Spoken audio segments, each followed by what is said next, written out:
بسم اللہ الرحمن الرحیم والعصر ان الانسان لفی خسر الا الذین آمنوا وعملوا الصالحات وتواصوا بالحق وتواصوا بالصبر صلوات پر محمد والے.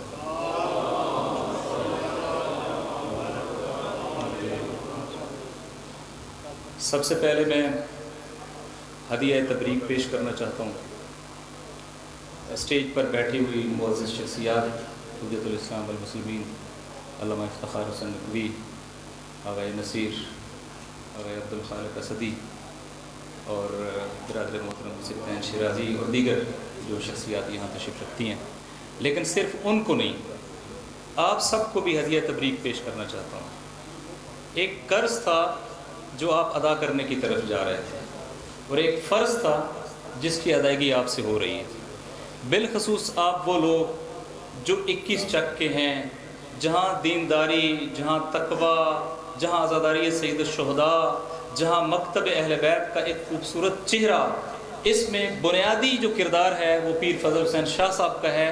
اور اس بنیاد پہ آپ کے اوپر یہ فرض بھی بنتا ہے اور قرض بھی بنتا ہے کہ آپ پیر صاحب کی ان خوبصورت تعلیمات کو اور تبلیغات کو اور ان کے انداز کو نہ صرف یہ کہ آئندہ نسلوں تک پہنچائیں بلکہ پورے معاشرے کے اندر پہنچائیں.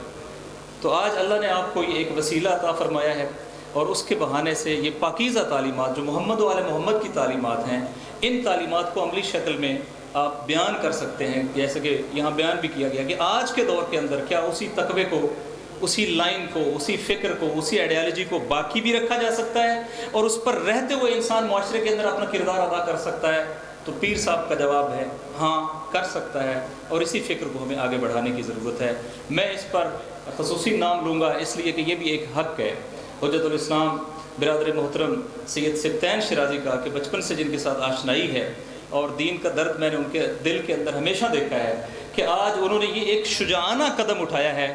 اور اگرچہ یہ ابتدائی قدم ہے، بارش کا پہلا قطرہ ہے، لیکن انشاءاللہ یہ توقع رکھتے ہیں کہ آئندہ، اگرچہ میں بھی ابھی فلسطین کے مسائل کی وجہ سے بہت زیادہ مصروف ہو گیا اور اس طریقے سے ان کی سپورٹ نہیں کر سکا، آئندہ انشاءاللہ کوشش کریں گے کہ اس پورے علاقے کے اندر آپ سارے میزبان بنیں اور باہر سے ہزاروں کی تعداد میں مہمان آئیں اور انشاءاللہ آپ مل کر پیر صاحب کی ان خدمات کو بیان کریں جن خدمات کی بنیاد پر آج بہت سارے گھروں کے اندر دین بھی ہے، تقوی بھی ہے اور معنویت بھی ہے. اسی طرح میں اپنے حوالے سے بھی ایک بات کرنا چاہتا ہوں کہ میں اپنے پیر صاحب 1966 میں وفات پائے، میری ان کے بعد پیدائش ہی 78 کے اندر ہے. لیکن اگر میں یہ آپ کو کہوں کہ میں خود کو پیر صاحب کا مقروض سمجھتا ہوں، میں اپنے آپ کو پیر صاحب سے استفادہ کرنے والوں میں سے ایک سمجھتا ہوں، تو یہ حیران کن بات ہوگی کہ بھئی پیر صاحب تو بہت پہلے وفات پا چکے تھے. تو میں آپ کے سامنے ایک حقیقت بیان کرنا چاہتا ہوں، اس لحاظ سے بھی میرے اوپر یہ فرض بھی ہے اور قرض بھی ہے کہ میں اس مسئلے کو بھی بیان کروں. آپ یقین جانیے ہمارا یہ سوسائٹی آپ سب کو پتہ ہے دیہاتی سوسائٹی ہے، کس طرح کی سوسائٹی ہے. اور جب پیر صاحب کا دور تھا تو اس وقت تو مدارس ایگزسٹ نہیں کرتے تھے، اکا دکا مدارس وہ بھی اس وقت بننا شروع ہوئے. اس وقت ISO نامی تنظیم بھی، مثلا ISO نے ماشاءاللہ بہت زیادہ خدمات ہیں، وہ بھی ایگزسٹ نہیں کرتی تھی. 79 میں اس کا وہ ہوا، 78.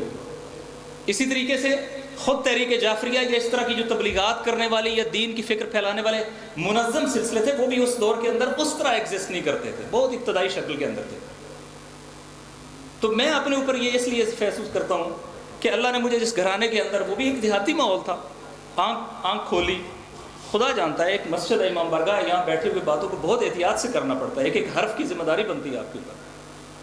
تو میں نے اپنی والدہ محترمہ کو، ان کی شاید ہی کوئی نماز شب قضا ہوئی ہو، تو اپنا بچپن جس سائے کے اندر گزرا میں نے وہاں نماز شب کو باقاعدگی کے ساتھ دیکھا. اس سوسائٹی کے اندر جہاں عموماً ایک دوسرے کے ساتھ لڑائی جھگڑے، تانے تشنی، جھوٹ کا سہارا عام خواتین میں لیا جاتا ہے. میں خواتین کے ایک خاص ماحول ہے، میں نے کبھی ان کی زبان سے جھوٹ نہیں سنا، زندگی کے اندر جھوٹ نہیں سنا. واقعہ یہ بہت بڑی بات ہے، میں نے نہیں سنا. باقی انسانی کمی کوتاہیاں سب میں ہوتی ہیں. میں نے کبھی ان کی بنیادی، جیسے پردہ، ہمارے یہاں پردہ بہت سارے جو نامحرم ہیں ان کو ہم محرم سمجھتے ہیں، گھر کے اندر کزنز ہیں، دیگر لوگ ہیں تو وہ محرم ہی سمجھے جاتے ہیں.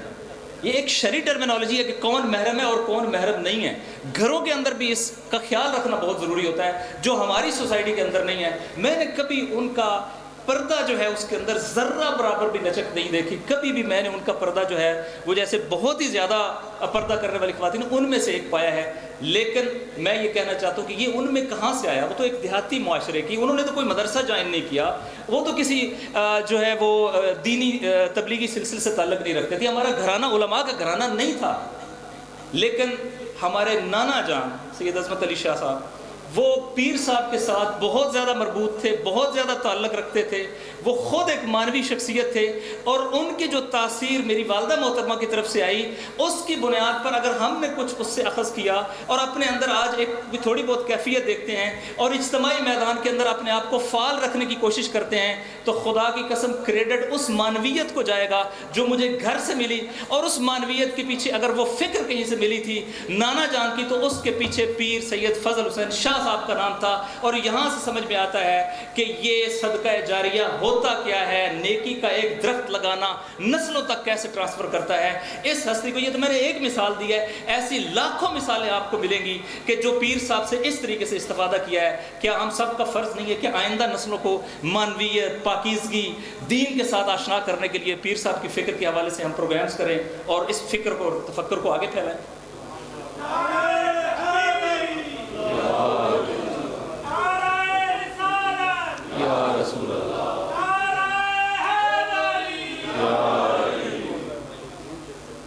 اسی طرح میں جو یعنی اپنے پیدا ہونے کے بعد سے میں پیر صاحب کا ذکر سنتا تھا، ان کی باتیں سنتا تھا. پھر بعد میں ظاہر ہے بہت ساری قبلہ باقر شرائع صاحب کے ساتھ بیٹھتے تھے، پیر صاحب کی باتیں ہوتی تھی، دیگر بزرگان کے ساتھ بیٹھتے تھے، پیر صاحب کی باتیں ہوتی تھی. تو ایک چیز جو میں نے ایک اور مجھے اپنا یاد ہے، جب میں پہلی بار شاید قبلہ افتخار رفیع صاحب اس وقت ماڑی انڈس میں ہوا کرتے تھے، میں بھی ماڑی انڈس میں ایک کیمپ کے اندر گیا تو شہید ڈاکٹر محمد علی نقوی اس وقت تشریف لائے. ایک گفتگو کی اور گفتگو کرتے ہوئے پہلی بار دین کا ایک خوبصورت انداز سمجھایا. کہا حزب اللہ وہ نہیں ہے، یعنی گروہ خدا وہ نہیں ہے جو لوگوں کو اپنی طرف دعوت دے، بلکہ حزب اللہ وہ ہے جو لوگوں کو خدا کی طرف دعوت دے، یعنی محوریت خدا کی طرف ہو. آپ پیر صاحب کی جتنا میں نے افکار کا مطالعہ کیا ہے، چونکہ ظاہر ہے میرے ناقص ہیں، یہ بزرگان اور علماء اس کے اوپر زیادہ مسلط ہیں، لیکن میں نے یہ دیکھا ہے کہ پیر صاحب اپنی اس مانویت کے کمال کے باوجود، دین اور فقہ کو بھرپور طریقے سے سمجھنے کے باوجود، پیر صاحب ایک مانوی شخصیت ہونے کے باوجود لوگوں کو اپنے سے مربوط نہیں کرتے تھے، بلکہ اس وقت بھی پیر صاحب نے جو فتاویٰ منگوائے، جو مختلف ایشوز پہ گائیڈ لائنز اور ہدایات منگوائیں، وہ مرجعیت سے منگوائیں. گویا پیر صاحب نے اس سلسلے کے ساتھ جو الہی سلسلہ ہدایت ہے اس کے ساتھ لوگوں کو منسلک کیا اور خود بھی اسی سلسلے کے ساتھ منسلک رہے اپنی تمام تر مانویت کے کمال اور عروج کے باوجود. لہٰذا یہ ایک بہت اہم نقطہ ہے کہ پیر صاحب، البتہ یہ ایک الگ بات ہے کہ جب کوئی انسان خدا کے لیے خالص ہوتا ہے تو اللہ لوگوں کے دلوں میں اس کی محبت پیدا کر دیتا ہے، اور وہ جتنا خالص ہوتا جاتا ہے اتنی ہی گہری محبت پیدا ہوتی جاتی ہے. یہ اللہ کا، کیونکہ جب کوئی اللہ کے ساتھ اٹیچ ہو جاتا ہے تو چونکہ وہ اللہ فانی ہے، چونکہ اس کو زوال نہیں آ سکتا، تو جو اللہ کے ساتھ اس طریقے سے اٹیچ ہوتا ہے اللہ بھی پھر اس کے ذکر کو اسی طریقے سے لافانی کر دیتا ہے اور اس کو مٹنے نہیں دیتا. انشاءاللہ اگر پیر صاحب نے اپنی ساری زندگی اپنے اللہ کی رضا کے لیے گزاری ہے اور انفرادی اور اجتماعی طور پر اپنا کردار ادا کیا ہے تو پیر صاحب کی فکر مٹ نہیں سکتی. یہ اللہ کا لطف ہے کہ وہ ہم میں سے کس کو اس عنوان سے وسیلہ بنائیں. اور آپ سب کو اور برادر محترم سفتین شرازی صاحب کو میں اس پہ ہدیہ تبریک پیش کرتا ہوں کہ انہوں نے آپ کو وسیلہ بنایا ہے، اور آپ بھی انشاءاللہ جب سارے اللہ کام کریں گے اللہ آپ کے ذکر میں بھی تاثیر ڈالے گا. لیکن اصل بات یہ ہے ہم لوگوں کو اپنے گرد متوجہ نہیں کریں، اور نہ کیا ہے پیر صاحب نے لوگوں کو مرجعیت کے گرد متوجہ کیا ہے، اس سلسلہ ہدایت کی طرف متوجہ کیا ہے اور ادھر لوگوں سے فتاویٰ لے کے یہاں لوگوں کو منتقل کیا. اور میں اسی تناظر میں یہ نقطہ بھی بیان کر دوں کہ آپ ان کے فتاویٰ اٹھائیں گے تو اس وقت بھی پیر صاحب کا جو رجحان ہے، اگرچہ تمام مراکز دین جو ہیں، خواہ وہ نجف ہو، خواہ وہ قم ہو، خواہ وہ فرض کریں اس وقت لکھنؤ ہو، یا ممکن ہے لبنان بھی اس ٹائم میں ایک مرکز تھا. صلوات پڑھیے محمد والی.